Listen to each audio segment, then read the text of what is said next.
This video is brought to you by John Robson Guitar Tuition. If you enjoy the content, please consider supporting the channel by enrolling on a course, purchasing some guitar lessons or a t-shirt, or you can join my Patreon. Now, on with the show. Hello chaps, welcome once again to John Robson Guitar Tuition. As always, I do hope you're well. Okay, so what have we got here? It's a box. And inside the box there's another box. And inside the box that's inside the box, there's a plastic bag. And inside the plastic bag that's inside the box there's a guitar. You know what happens next.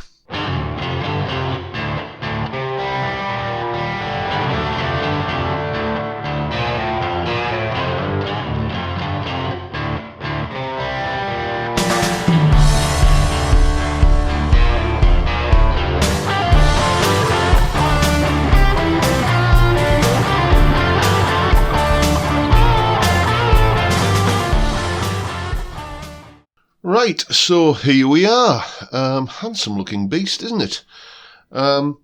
You can get this guitar with like a flamed book-matched maple top, but I just went for the more kind of traditional Strat-y kind of look of just having, just the bodywood on show without a veneer on top. I'll put the full specs in the description or a link to them anyway, but the headline figures that you got a two-piece, or certainly this is a two-piece, I can't speak for all of them.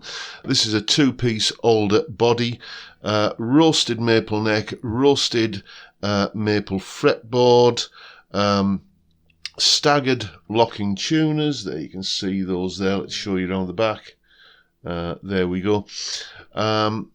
Sire's own proprietary pickups. No idea on the specs of them. We'll hear how they sound in a moment. Twin point trem, master volume, master tone, so there you go. So if you want more details than that, then just look in the description.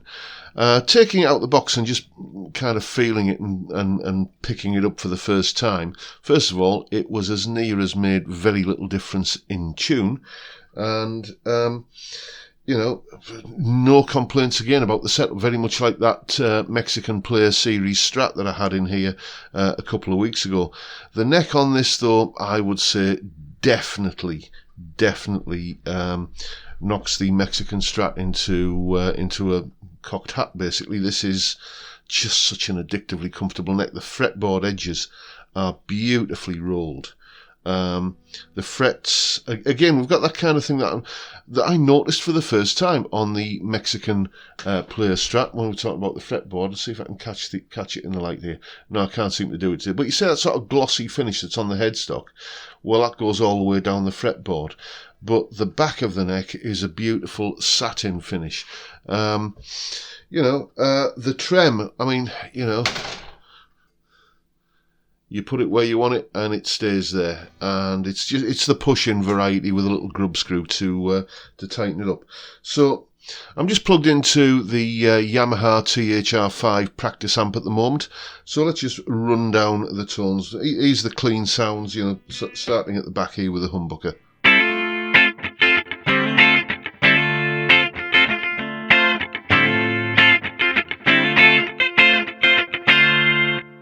It's a nice humbucker tone, that. When we move it forward one, we split the humbucker and combine that with the middle single coil.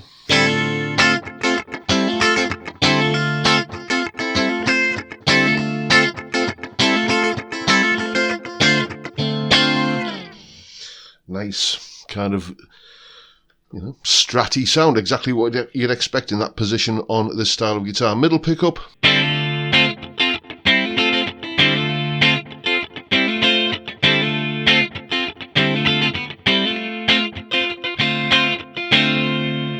Again, exactly what you'd expect. Neck and middle.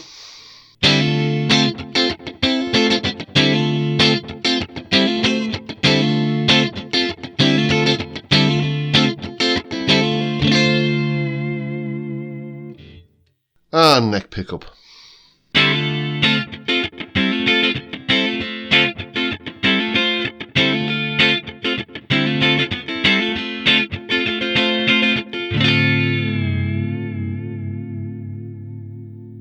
that trem really feels nice and positive, and gotta say it's for what I would use a trem for, which admittedly isn't very much. It doesn't seem to be suffering so far any tuning issues. Let's kick a little bit of dirt on, courtesy of the Behringer Vintage Tube Overdrive, the Behringer Tube Screamer clone. Let's go back to the bridge humbucker.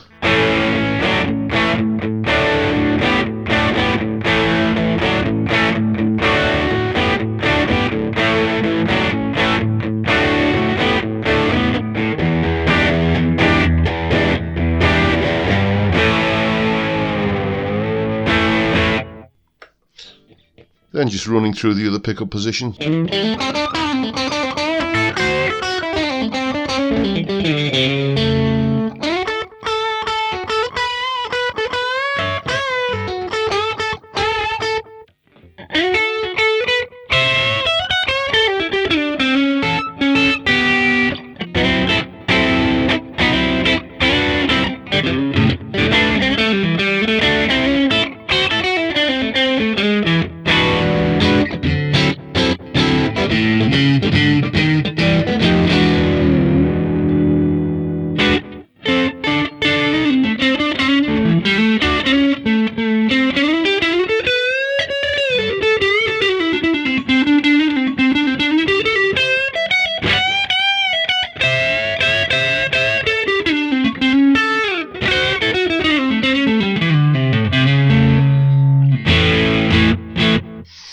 So yeah, I mean, it does all of the kind of requisite tones, so far anyway. As I say, we're only plugged into the little Yamaha practice amp at the moment, but overall it's giving a good first impression.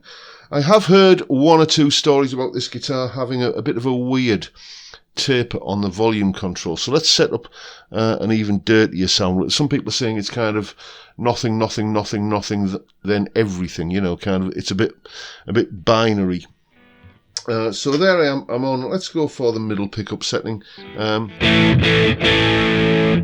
that's the drive at about, let's max the drive out on the Behringer Tube Screamer, and let's see if we can clean it up from the volume control.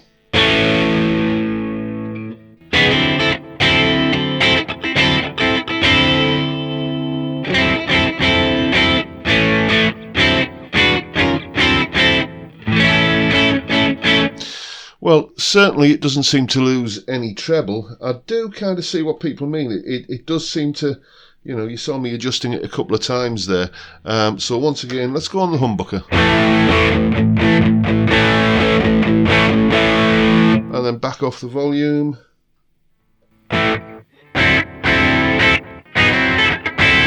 Maybe go to the neck pickup after that, just to... Yeah, I mean, that's it.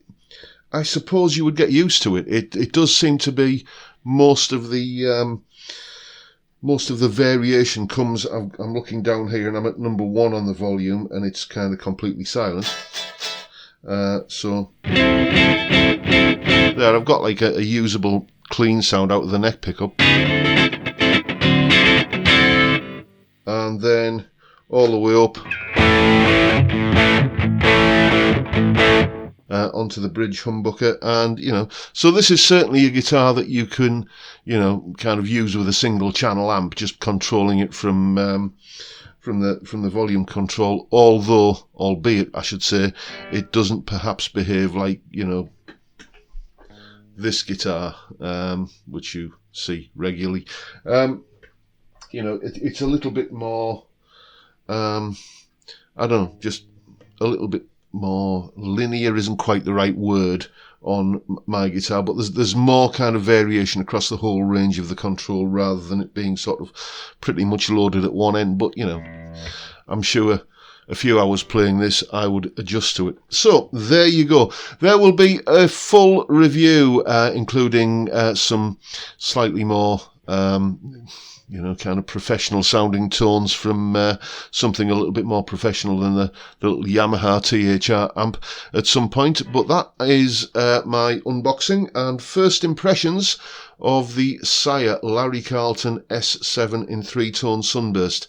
This is a very, very nice guitar, and it brooks further investigation. Anyway, that's it for today, folks. Hope you've enjoyed the video, and if you have, please hit the subscribe button and the notification bell if you haven't already done so, and why not give me a like while you're at it. Just take this opportunity to say thank you so much for watching. Thank you for your time. Look after yourselves, folks. Stay well, stay safe, and above all, stay sane. Bye for now.